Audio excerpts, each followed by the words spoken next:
Nicki Minaj refused to sing a song that is arguably her biggest hit after fans requested her to do so during a New Year performance. It earned her flack, and it highlighted a long standing debate in the entertainment industry, especially in K pop and other Asian pop industries. What do musicians really owe fans? How much of what fans want should artists give? As fans, should we take whatever an artist gives since we're never forced to support them anyway? So, if they lip sync and dance lousy, we should understand that they may be injured, tired, or sick and should, therefore, be excused for half hearted performances. Besides, most of the time, we already know what they can offer. Despite knowing their skills, and we still choose to buy their concert tickets or support their albums, that's already on us. Should artists expect that there will be delusional fans because part of their packaging is sex appeal? Are artists partly to blame for fans feeling too comfortable and nurturing their delusional fantasies? After all, many idols are becoming more spontaneous in their interaction with fans, and that bridges the gap between them and their fans.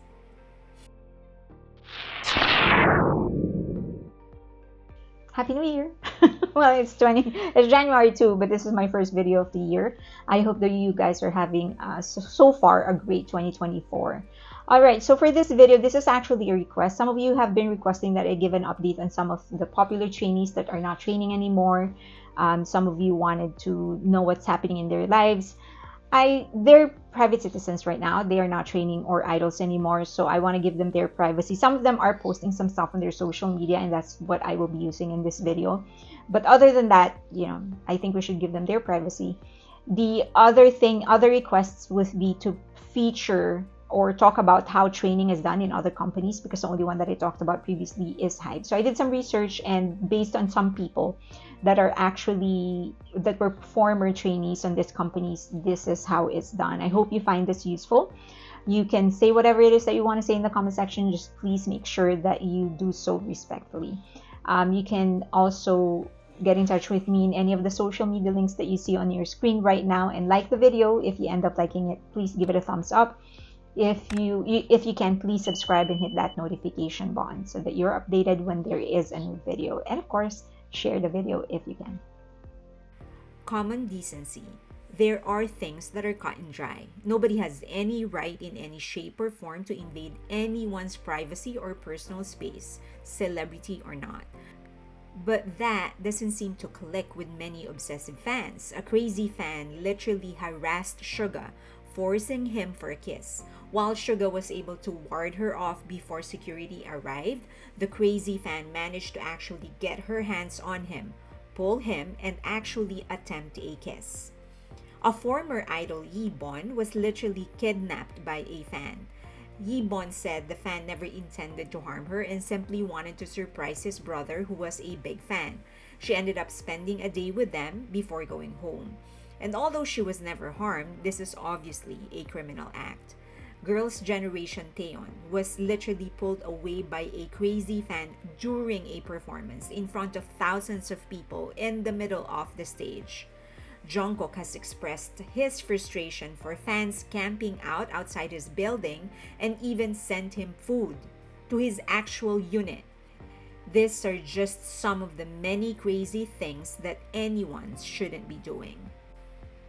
An artist owes you what you pay for. That is the simple answer to that question. The tricky part is determining what you actually paid for. We all seem to have different expectations of what we paid for because artists aren't exactly canned goods or a fast-moving consumer good. They aren't bottled or canned with an ingredient list. But personally, when I pay to watch a concert, I expect you to sing live and dance your heart out. I expect a live interpretation of your discography. That's the most basic. I'm not paying for you to lip sync or to flail your limbs and pass it on as dancing. You can't work for an hour and expect me to swoon at your butt. It's called a live show for a reason. You are supposed to present a live interpretation of your recorded songs. The problem starts with physical limitations. When an artist is on tour, injuries happen, diseases happen, and that could limit someone's ability to perform. I recognize the reality of that.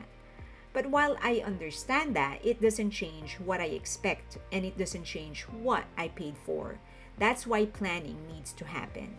The team behind the artist and the artist must know someone's limitation and plan around it. When Suga released his schedule for his tour, I was sure he was going to be sick because no one can do a solo concert at the quality he is used to serving and not expect his body will eventually give in. But Suga, the professional that he is, pushed through. He was coughing between bars. His throat was pushed beyond its limit. But it was him who decided his schedule, so he delivered a performance better and better each night. I feel bad that he was sick in the latter part of his tour, but I respect him highly for knowing what he needed to deliver and for his ability to deliver it. Besides, the truth of the matter is that we've seen that before with BTS. His bandmates Jungkook, V, and Jimin were later revealed to have been sick in many of their shows, but they pushed through, and no one noticed. They aren't, of course, alone in that. If I may just shift to the West for a second, Beyonce has planned her tour to guarantee she will be able to deliver her best every night, knowing the physical demands of her show. Beyonce has fallen flat on her face during some of her concerts, tripped, fell some more. She had to hold up her top for several songs just to prevent a wardrobe malfunction. She physically battled a stalker fan, yanking her like a doll on stage while she was singing. Got her hair caught up by a giant fan and experienced just about every nightmare an artist could experience, but she never stopped the concert or wavered in her singing or dancing. Truth be told, I'm not a big fan of her music, but I can't deny that when she goes on that stage, she gives it her all, and then some. Whenever I watch her, I feel respected as an audience. She plans her schedule so that she can give it her all in every show. Performance is the currency by which she trades, and it never devalues. Lea Salonga, the Filipina singer and theater actress who first played Kim in Miss Saigon, said that she recognized that even though it may be her 1000th time to play the role of Kim, for many of the people in the audience, it is their first, and it is her duty to give it her best performance. And we should all take a cue from BTS, Suga, Lea Salonga, V, Jimin, Jungkook, and Beyonce. Give the audience what they paid for. I do not advocate for artists performing when they are sick and injured, but it is their responsibility as an artist to plan their concerts to guarantee their best possible conditions. Sure, missteps will happen, but if it happens repeatedly, it is not just unprofessional, it is irresponsible and stupid. There is no excuse. Non-music related activities. Non-music related activities such as fan meet, text messaging, and most recently, video chats where there is direct interaction between artists and fans are becoming more and more common. For the most part, fans have been polite. Some are silly, some are funny, and even more are too starstruck to even get a word out. But there are people who are just plain rude and crazy. BTS armies are known for their friendly and funny banter with BTS members during Weverse Live. When RM and J-Hope were designing their army bombs, a fan teased them, telling them their kids' design looked way better, which J-Hope and RM laughed hysterically too. A fan also playfully told V that the song he was playing sounded like a mosquito buzz. BTS ARMY also ran the "Who is behind you" joke for a long time until Suga dragged ARMY for it. Unfortunately, not all interactions are fun. In a virtual meet, a fan requested Felix of Stray Kids to act like a cat.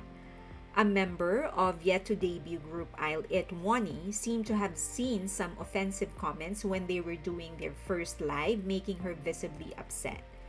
A fan showed up wearing a lingerie during a virtual fan call with Han of Stray Kids. A fan asked Ricky of Zero Base One to call her master during a fan sign. While virtual fan meet is not directly paid or a live broadcast through Weverse Live or YouTube and even TikTok, one could argue that artists could still earn through the platform's ad or brand deals. Paid or not, artists should be respected. Asking them to act like an animal, cursing at them, dressing up indecently, or saying anything obscene are never acceptable. While artists, or anybody for that matter, show themselves in more casual situations, it is never an invitation to do anything obscene or disrespectful. But what about song requests? When Minaj refused to sing the song fans requested of her, LCD Sound System suggested she should have just shut up and play the hits. Many artists do it. Red Velvet famously impressed their fans when they sang a song a cappella when their fans requested it. Without their music recording, they did so without music. They didn't have any problems. BTS often sing a cappella of songs not in their set list during their concerts when ARMY asks for it. Philippine boy band SB19 did the same thing in their world tour when fans repeatedly requested for a song in their album but not in their set list. They did splendid, by the way. Who needs music when you can sing like that? Japan's One OK Rock is known for doing it all the time. But just because many artists do it doesn't mean everyone has to. There are many reasons artists could be refusing to do something. Maybe they don't feel comfortable doing something they didn't rehearse. Maybe their voice is not in their tip-top shape and the song is demanding. Maybe they just aren't in the zone to do something like that. I don't know. But the bottom line is that I don't think they have to do something they didn't plan on doing if they are doing a set performance. That being said, fans aren't wrong for asking either. They aren't wrong for feeling disappointed. After all, requesting an artist to sing their song isn't outrageous. They are singers and they're being asked to sing their song. Personally, if I were in the shoes of the artists, I'd do it. It's not like they're asking me to strip dance. Admittedly, artists who grant reasonable requests of fans earn a little bit more of my respect. For me, it goes to show that they want to make their fans happy. Within reason, they are singers and fans are asking them to sing. That's not a bad ask. I wouldn't prioritize it above the quality of their performance and music, but it still gives them plus points in my eyes. I also feel that if fans are to request something, they should keep it within music and art, which is what the fans of Minaj did.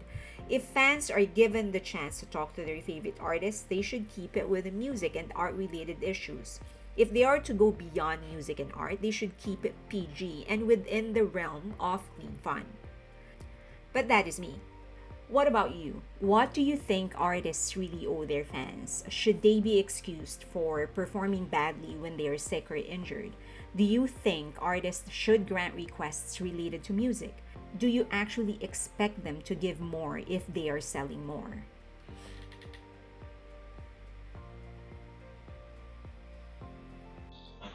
Okay, just a disclaimer. Many of the people who talked about training in different agencies did so when years ago. So we don't know what kind of changes have happened, if there were any kind of improvements. I hope so. But one thing I really hope is for the law to be stricter when the trainee and when the talent, the idol or the artist is a minor. I hope that they are given special considerations, that they're not asked to work so much. Their body's still growing up, their brains are still developing, so they should be allowed enough rest. I think they should be more lenient in the contract. If the child chooses to just quit, they should be allowed to do that. You know, if a company isn't willing to take that risk, then don't debut a minor, or don't train a minor. But I don't think that a kid should be stopped if in pursuing what they love doing. Another thing is that I hope if there's anything, as fans, we are more discerning of who are really doing it for music and who are doing it for popularity. I think a lot of idols that are doing music, a lot of artists actually, not just idols, but artists from all over the world, they're doing it not because they love music, they're doing it because of popularity. And that is what is causing all of this disarray in the quality of music, quality of art that we are having right now. I hope that gets resolved. I hope that as fans, we are more discerning and we will support more the people that are doing this because they love the art more than they love the popularity. I think once people realize that, then they would pay more attention. Once artists or celebrities realize that, they will pay more attention they will pay more attention to their music and improving it rather than just pursuing popularity. All right, I hope that was helpful. If you found it helpful, or if you have your own contribution, if you know anything else that you think is worth sharing, then please do so in the comment section below. You can always say what you want to say, just please do so respectfully. You can always get in touch with me in any of the social media links that you see on your screen right now. Please follow me on Twitter. And if you end up liking this video, please give it a thumbs up and subscribe and hit that notification button so that you know when there's a new video getting published. And share the video. Thank you so much. I'm looking forward to many, many more videos with you in 2024.